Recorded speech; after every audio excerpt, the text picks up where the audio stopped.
आपण पाहतात RZ24 Marathi news. आपली माती आपली माणसे. बोल सियापति रामचंद्र की, पवन सुत हनुमान की, उमापति महादेव की, बोलो जी भाई सब संतन की, सनातन हिंदू धर्म की, गौ माता की, भारत माता की, छत्रपति शिवाजी महाराज की, धर्मवीर छत्रपति संभाजी महाराज की, बोल पार्वती पते हर हर. हिंदवी स्वराज्याचे सरसंस्थापक छत्रपती शिवरायांना मानाचा मुजरा करतो. भारतीय राज्यघटनेचे शिल्पकार भारतरत्न डॉक्टर बाबासाहेब आंबेडकर यांना मानवंदना अर्पित करतो. आज त्यांच्या प्रेरणेने या ठिकाणी आपण सगळे एकत्रित आलो आहोत. हे खऱ्या अर्थानं छत्रपती शिवरायांचा विचार हा सामान्य माणसांमध्ये, तरुणांमध्ये रुजवण्याचं काम करतात. असे आदरणीय संभाजीराव भिडे गुरुजी, सन्माननीय प्रकाश आंबेडकरजी, चंद्रकांत दादा पाटीलजी, प्रकाश अण्णा आव्हाडेजी, त्याचप्रमाणे या ठिकाणी उपस्थित अशोक मानेजी, सुरेश हळवणकरजी, आमचे लोकप्रिय खासदार धैर्यशील मानेजी, लोकप्रिय आमदार ज्यांनी मला निमंत्रित केलं ते डॉक्टर राहुल आव्हाडेजी, श्रीमती पल्लवी पाटील, श्री महाजन गुरुजी, श्री प्रसाद जाधव, श्री मंगेश मस्कर, मंचावरील सर्व मान्यवर, आणि या ठिकाणी जिथपर्यंत माझी नजर जाते मला भगवं वादळ दिसतंय असे सगळे या ठिकाणी उपस्थित माझ्या सर्व धर्मप्रेमी, भगवाप्रेमी भगिनी आणि बंधूंनो, आज मला अतिशय आनंद आहे की ज्यांच्याबद्दल म्हटलं गेलं, देश धर्म पर मिटने वाला शेर शिवा का छावा था, महापराक्रमी परम प्रतापी एक ही शंभू राजा था, असे छत्रपती संभाजी महाराज यांच्या अतिशय भव्य सुंदर अशा पुतळ्याचं अनावरण करण्याची संधी या ठिकाणी मला मिळाली. मी खऱ्या अर्थानं ही जी काही स्मारक समिती आहे, आमचे भिडे गुरुजी आहेत, आमचे खासदार, आमदार, मंत्री महोदय आहेत, आणि आपण सगळे आहात, आपल्या सर्वांचे आभार मानतो की हे पुण्यकर्म करण्याची संधी आपण मला दिली. खरं तर आजचा दिवस माझ्याकरता इतका पुण्यवान आहे. इचलकरंजीत आल्यानंतर पहिल्यांदा महाराजांच्या प्रतिमेला नमन करण्याची संधी मिळाली. त्यानंतर छत्रपती संभाजी महाराजांच्या प्रतिमेला नमन करण्याची संधी मिळाली. इथनं मी सांगलीला चाललो आहे. त्या ठिकाणी पुण्यश्लोक अहिल्यादेवी होळकर यांच्या पुतळ्याचं उद्घाटन आम्ही करणार आहोत, आणि तिथनं पुण्याला जाऊन पुन्हा छत्रपती शिवाजी महाराजांच्या एका स्मारकाचं उद्घाटन करणार आहोत.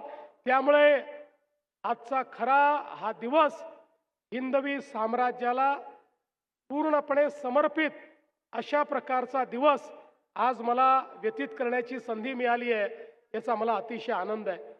मी पहिल्यांदा तर अभिनंदन करेन इथल्या समितीचं की ज्यांनी अतिशय पुढाकार घेऊन मोठ्या प्रमाणात लोकसहभागातून हा पुतळा या ठिकाणी उभारला.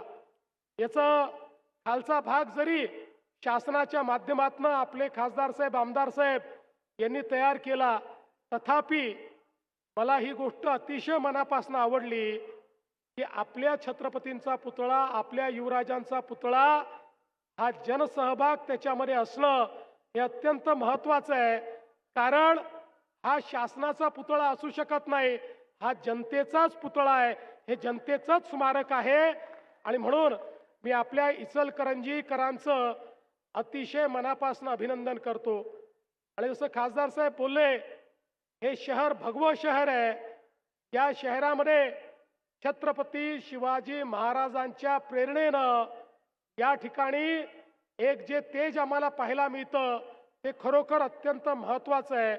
आणि ही देखील मला असं वाटतं उत्तम योगायोग आहे की एकीकडे महाराज आणि दुसरीकडे छत्रपती संभाजीराजे यांचे दोन्ही पुतळे आपल्या सगळ्यांना या गोष्टीचं स्मरण देत राहतील की आज आपण भगव्या टोप्या, भगवे फेटे आणि भगवा झेंडा घालून, झेंडा हाती घेऊन या ठिकाणी राहू शकतो.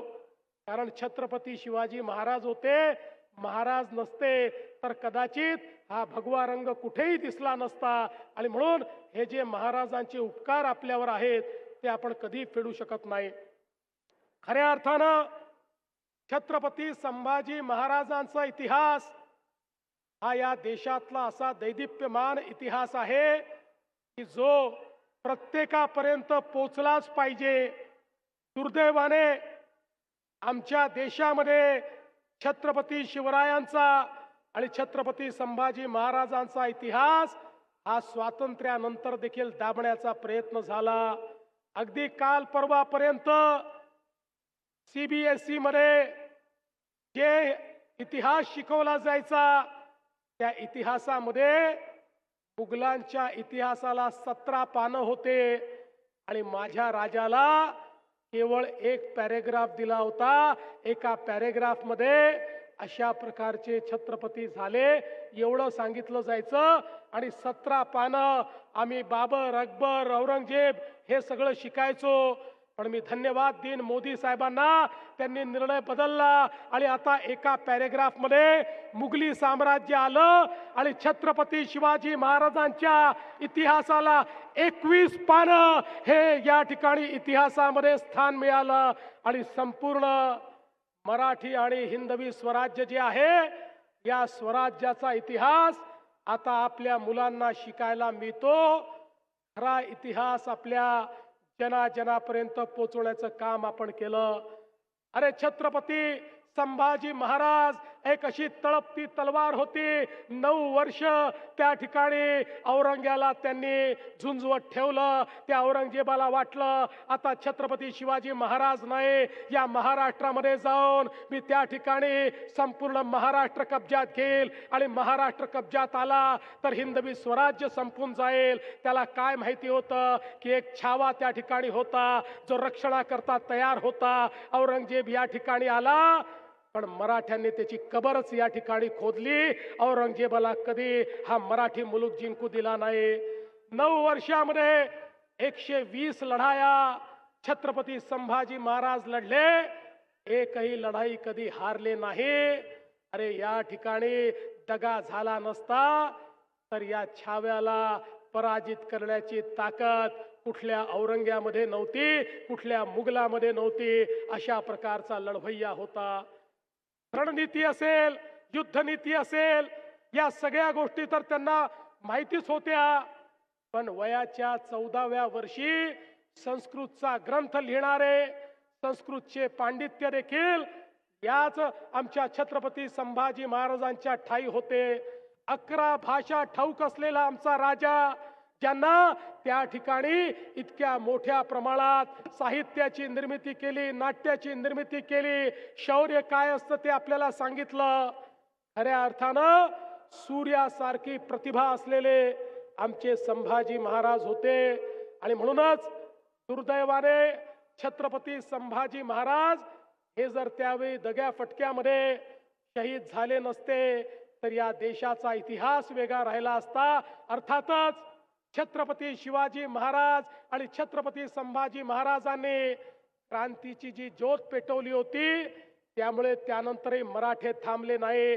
आणि खऱ्या अर्थानं त्यानंतर झुंजवत या मोगली साम्राज्याचा नायनाट करून या संपूर्ण भारतामध्ये अफगाणिस्तान पर्यंत हिंदवी स्वराज्य नेण्याचं काम हे या ठिकाणी मराठ्यांनी केलं. आणि खऱ्या अर्थानं छत्रपती शिवाजी महाराजांनी जी ज्योत पेटवली होती ती तेवत ठेवण्याचं काम झालं. आणि म्हणूनच हे केवळ पुतळे नाही आहेत, हे स्मरण आहे आमच्या इतिहासाचं. त्या दैदिप्यमान कारकिर्दीचं, ज्याच्यामुळे आज आम्ही स्वाभिमानाने उभे आहोत. हा स्वाभिमानाचा पुतळा आहे. हा एक असा पुतळा आहे की ज्याने आपल्याला स्मरण येतं की या व्यक्तीने देव, देश आणि धर्म सोडला नाही. शरीराची खांडोळी झाली, पण प्रत्येक खांडोळीतून त्या ठिकाणी छत्रपतींचं नाव येत होतं, हिंदू धर्माचं नाव येत होतं. अशा प्रकारे तेजाने तळपत असलेलं हे व्यक्तिमत्व आज आमच्या सर्वांना एवढंच सांगताय, आम्हाला देखील जातीपातीच्या भिंती तोडून या ठिकाणी एक राहावं लागेल. आमचं हिंदुत्व, आमचा भगवा ध्वज, आमचा भगवा धर्म हे आपल्याला त्या ठिकाणी शाबूत ठेवावं लागेल. हा हिंदुस्तान जर हिंदुस्तान ठेवायचा असेल तर प्रत्येक हिंदुस्थानी नागरिकाला त्या ठिकाणी त्याच्यातलं हिंदुत्व हे जागृत ठेवावं लागेल. आणि म्हणूनच आज या ठिकाणी भिडे गुरुजींसारखे आमचे जे गुरुजी आहेत, हे ज्या प्रकारे छत्रपतींचा इतिहास हा प्रत्येक युवामध्ये रोपित करण्याचा प्रयत्न करतात, त्यातनं एक अशी पिढी तयार होते जी स्वाभिमानी आहे, ज्याला आपला इतिहास माहिती आहे. आणि आज त्याचंच एक प्रतीक या ठिकाणी या पुतळ्याच्या माध्यमातून आपल्याला पाहायला मिळत आहे. म्हणून मी आपल्या सगळ्यांचं, इचलकरंजीकर आपल्या सर्वांचं अतिशय मनापासून मी अभिनंदन करतो. आज अनेक आपण विकास कामांचंही उद्घाटन करणार आहोत.